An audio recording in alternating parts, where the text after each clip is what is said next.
Hi everyone, I'm Dr. Shirazi, a board certified dermatologist. Welcome back to my YouTube channel.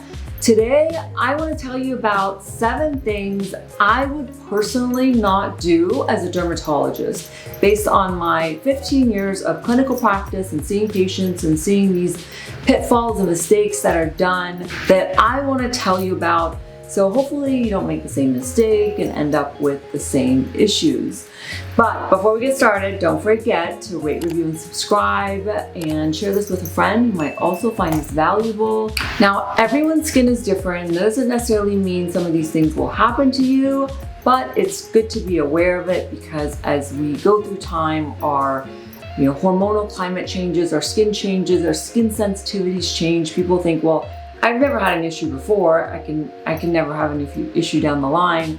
Wrong. Don't forget, your body is not a static object. It is a living human being that is constantly changing, and there's so many factors involved, and the skin is the largest organ. It's also very immunogenic, so it can be very hypersensitive to things. So just because you didn't have a problem with something 10 years ago or ever doesn't mean you won't necessarily have an issue. Tip number 1, I would never start my skincare routine before brushing my teeth.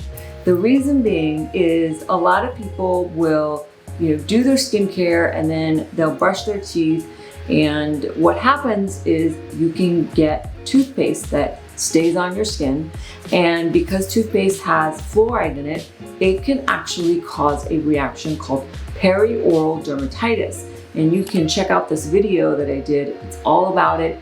It's somewhat of a cross between acne and eczema, but you get little red bumps all around your mouth. So you always want to first brush your teeth and then start your skincare routine with cleansing and doing your serums and exfoliating and so forth. So it's always better to start your skincare routine after you brush your teeth. Number 2, I would never put Juvederm, which is a hyaluronic acid filler. It's probably one of the most popular fillers on the market. I would never put it anywhere around my eyes. I wouldn't put it in the temples. I wouldn't put it in the cheeks. I wouldn't put it definitely not under the eyes, not in the brows, not in the forehead, not in the cheeks. Don't put it anywhere in the upper face. The reason being, it's very hydrophilic. So what it does is it draws a lot of water. And what that does is it gives you baggy, puffy eyes. And long term, it really doesn't go away. It tends to move. I call Juvederm Moviderm because it is one of those fillers that's very cohesive, and it loves to migrate.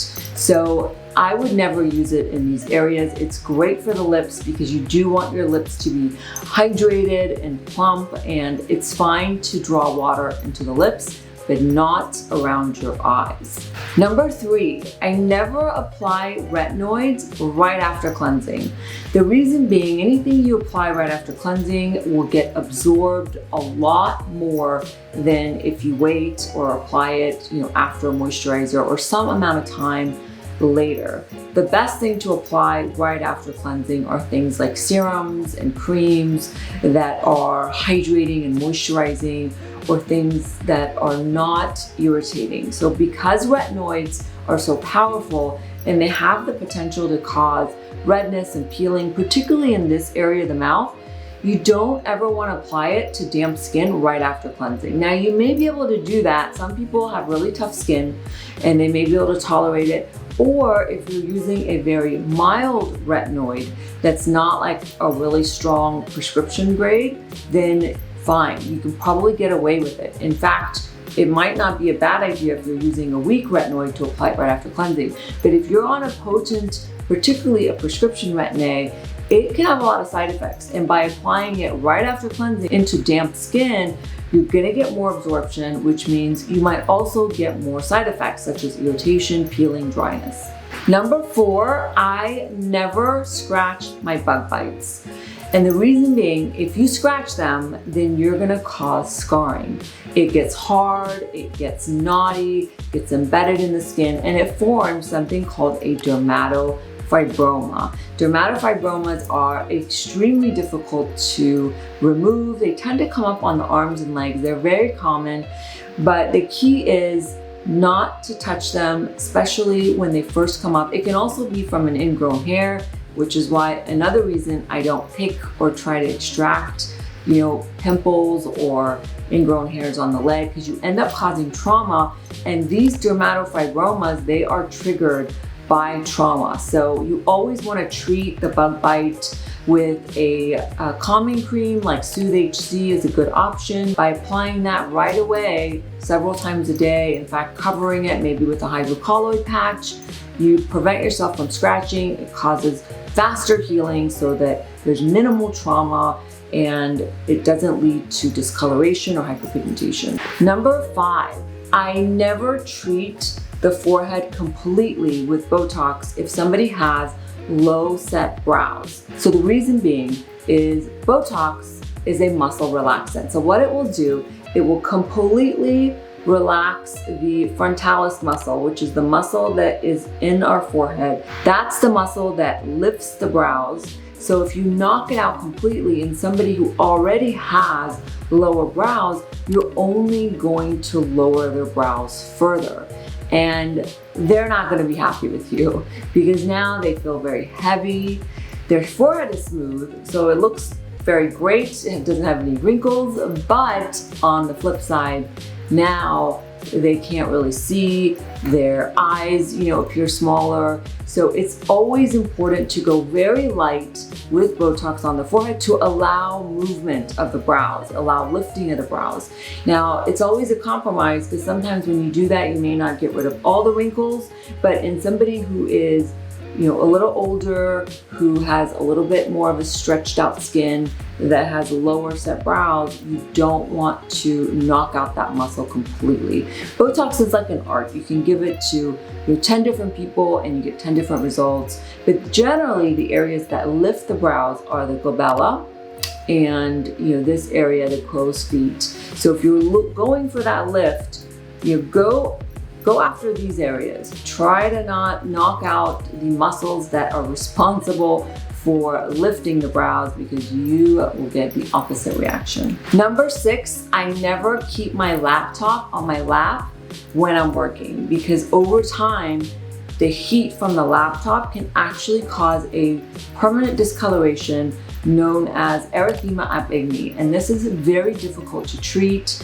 We've tried lasers, vascular lasers to get rid of the discoloration, but it becomes a permanent discoloration.